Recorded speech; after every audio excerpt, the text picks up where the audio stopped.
I am Vic Roberts, an old retired coal miner, Green Party candidate for Congress in the Illinois 19th Congressional District. While campaigning for public office, I wear my coal miner's hat as a symbol of the everyday way of life of the laboring class people. My every thought, my every action has been shaped and molded by laboring class people. This is who I am, this is what I am. To be sure, if elected to Congress, I, Vic Roberts, can and will best represent the interests of the laboring class people, because I am one true.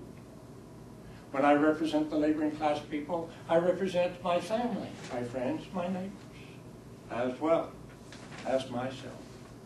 To be sure, if elected to Congress, I can and will represent the interests of laboring class people, because I am one true.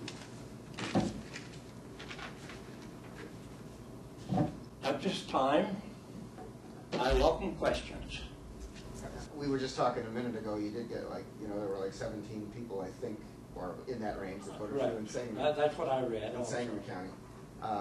Small number of Green Party ballots. What makes you think the party has a realistic chance this year?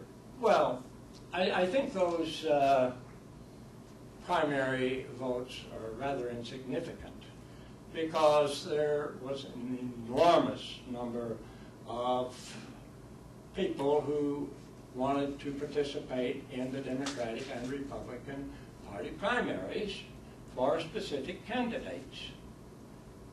But come November, those same people are going to be open to voting for a candidate other than that person that they specifically wanted to vote for in the primary election. As a matter of fact, I actually had a very strong supporter call me on election day and said, "Now, you are unchallenged. You don't have any competition, do you?" I said, "No, I'm on." He said, "You should be on the ballot." I said, "Absolutely." He said, "Well, I'm going to call for a Republican Party ballot because I want to vote for Ron Paul." I think that's a perfect example of what I just said. And just on one big issue, what do you think should happen with the war right now? Thank you so much. What do I think about, what do we call, you call it war, but I call it invasion, and I call it occupation. You are referring to Iraq, of course. Mm-hmm. Well, to begin with, I am a person who does not believe in war to begin with. I think we should try to fight the reasons for the war to begin with rather than the war itself. However, Iraq, in my opinion, was a catastrophic, absolutely catastrophic mistake. Now, why are we in Iraq? Was it because of weapons of mass destruction? No. Was it because Iraq actually took part in 9/11? No.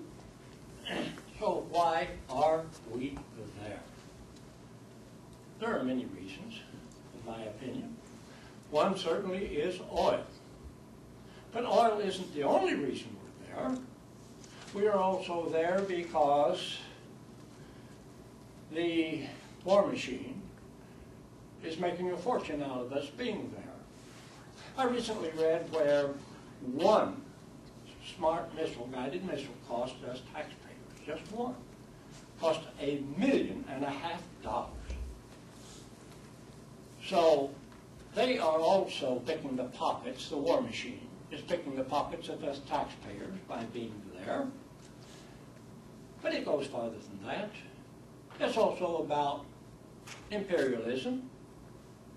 It's about having military bases in Iraq for the expansion and protection of the U.S. interests in the Middle East.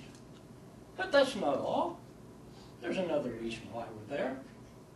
It's about, in my opinion, it's about protecting the Federal Reserve Bank notes. Now, previously, a few months before the invasion of Iraq, Saddam Hussein began selling his nation's oil for euros.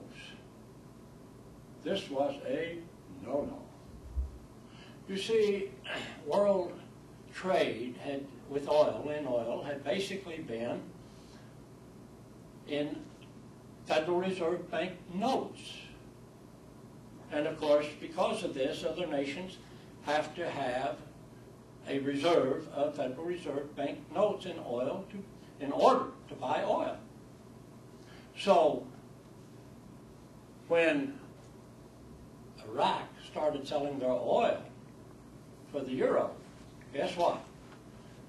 Previously a big buddy, Saddam Hussein, suddenly became a villain. A villain that required immediate disposal of. Now, is it any surprise that soon after the invasion of Iraq, and as soon as the occupation forces took over, is it any surprise that Iraqi oil started selling for the U.S., well, actually it's the Federal Reserve Bank notes? Not likely.